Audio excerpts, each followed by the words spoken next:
विधवा को 1000 रुपए बढ़ के मिल रहे हैं। ये 1000 रुपए मिलते तो 50% पंचायतों में हिस्सेदारी मिली है मिलती। आप लोगों के करे हुए वादों को पूरा करवाने के लिए वो कदम उठाया, मगर सारे हमारे पीछे एक षड्यंत्र से पड़े। और पड़े कैसे कि अगर जेजेपी को नहीं रोका तो कहीं ना कहीं उनके लिए खतरा था, और उनके लिए खतरा नहीं, असली सच्चाई तो है उनकी अगली पीढ़ी के लिए भी खतरा था। बता दो वो झूठ है, मगर इन लोगों ने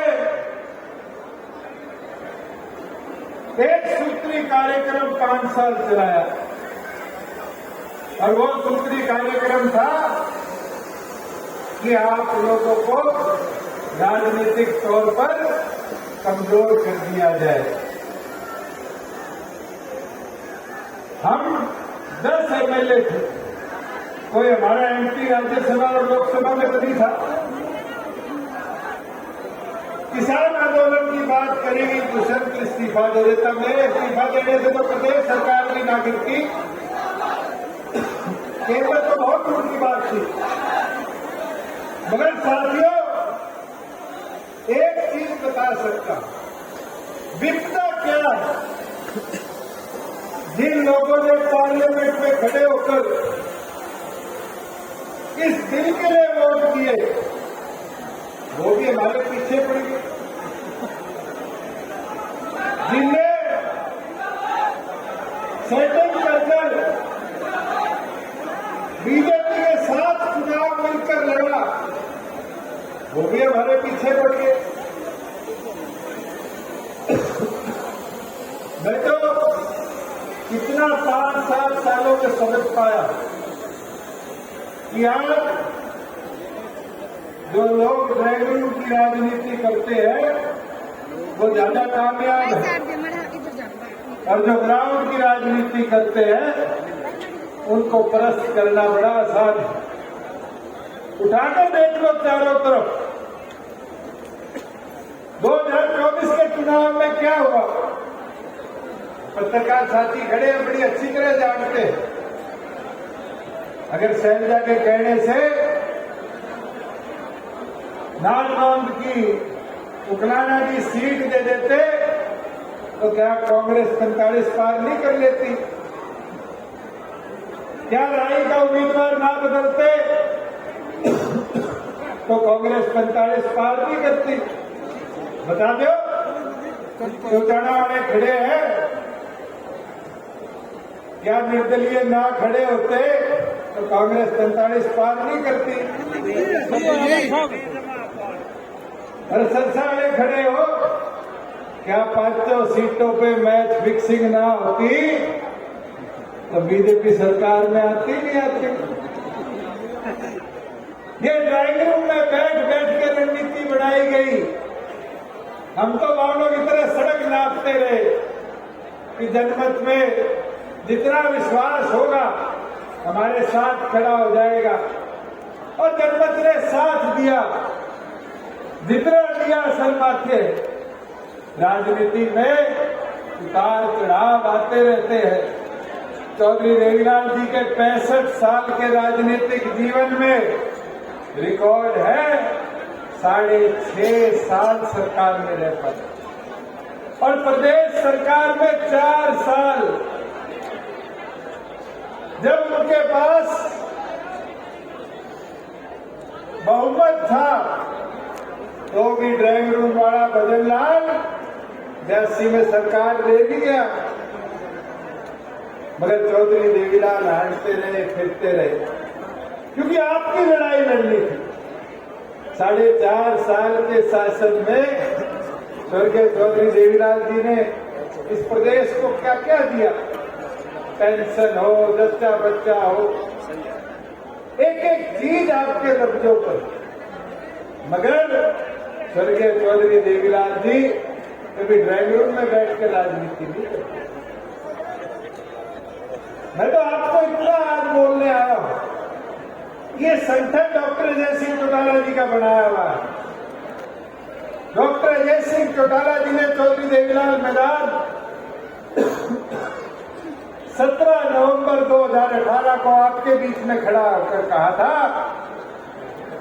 कि झंडा झंडा छोड़कर एक नई शुरुआत करेंगे, और उस शुरुआत को नए झंडे के साथ श्रीमती नैना चौटाला जी की अध्यक्षता में पांडु पिंडारा की धरा पर फहराया था, नहीं फहराया था,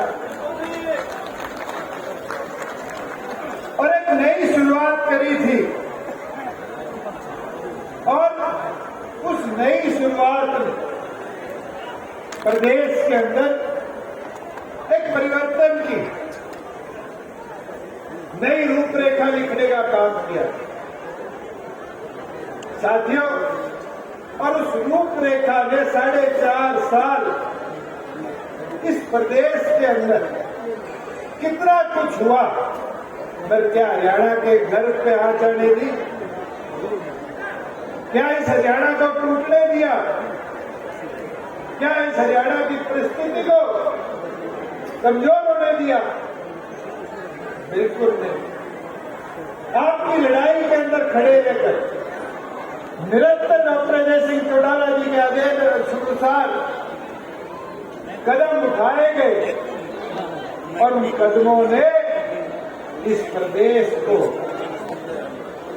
उस राह पर ले जाने का काम किया जिससे प्रदेश आगे बढ़ा, उद्योग आया, रोजगार आए, प्रदेश के कमेरे को ताकत मिली। आज के प्रदेश की हालत किनकी बदौलत ये हालत बनी है उसको आज कोई नहीं सोचता, मगर ये समझ कर आपको जनता के बीच में जाकर बताना पड़ेगा कि किस तरीके से सांप के चमन को उजाड़ने का काम मिलकर उन लोगों ने किया था।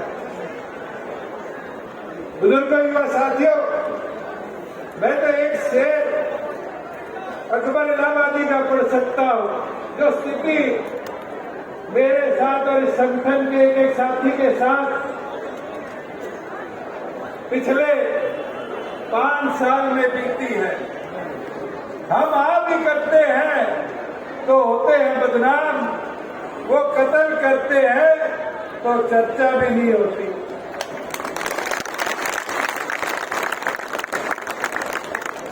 साथियों,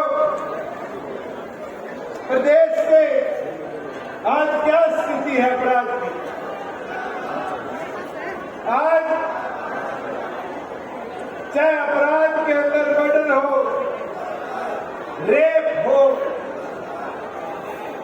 चाहे फिरौती हो, रंगदारी हो, लूट हो, डकैती हो, निरंतर अपराध इस प्रदेश में बढ़ता जा रहा है। और प्रदेश का मुखिया कहता है गुंडो भाग जाओ, प्रदेश का डीजी कहता है गुंडे थार में बुलेट में आते हैं। अरे अपराधियों को पकड़ो, अपराध को रोको, मगर इस प्रदेश को तो बचाओ। क्या हालत है? जलेबी बनाने वाला हो, जूता बेचने वाला हो, ढाबा चलाने वाला हो, मुख्यमंत्री या खुद का विभाग शराब का ठेकेदार हो, राजनीतिक व्यक्ति हो, डॉक्टर हो, हर प्रकार से लॉ एंड ऑर्डर इस प्रदेश का निरस्त हो चुका है। मैं एक चीज जो पिछले दिनों घटना हुई उसके ऊपर कहना चाहूंगा कि टूटे हुए पोल ने दिया खिलाड़ी मार, खत्म कर दिए इस प्रदेश के सारे रोजगार, अपराधी सारे विदेश में फरार, मगर इनको कातिल नजर आती है बुलेट और कार।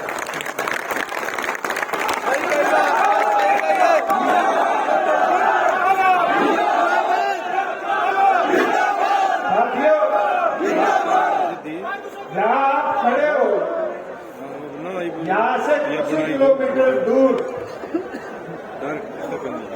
खेल के मैदान में हमारे एक युवा साथी के साथ जो घटना हुई, उसके बाद सरकार कहती है वो स्टेडियम खेल विभाग का नहीं था। विभाग किसी का भी हो, स्टेडियम तो सरकार का था। कभी तो सरकार की रही है,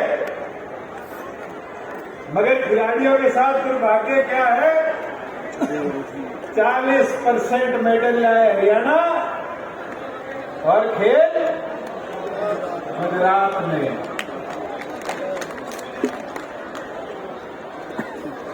आज ऐसी स्थिति बन चुकी है, कॉमनवेल्थ गेम जैसे के लिए गुजरात चुना गया।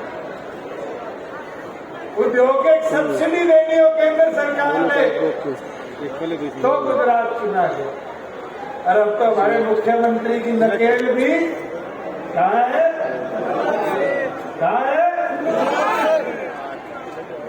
समझो इस चीज को साथियों कि आज व्यवस्था सुधारने में विचार नहीं है इन लोगों के। इन लोगों की सोच एकमात्र है कि कैसे हमारा आपस का ताना बाना जो है, भाईचारा जो है, उसको तोड़ दिया जाए। ये नहीं देखते रोजगार कैसे बढ़ाना है, मगर इनके विधायक, इनके सांसद क्या भाषा बोलते हैं,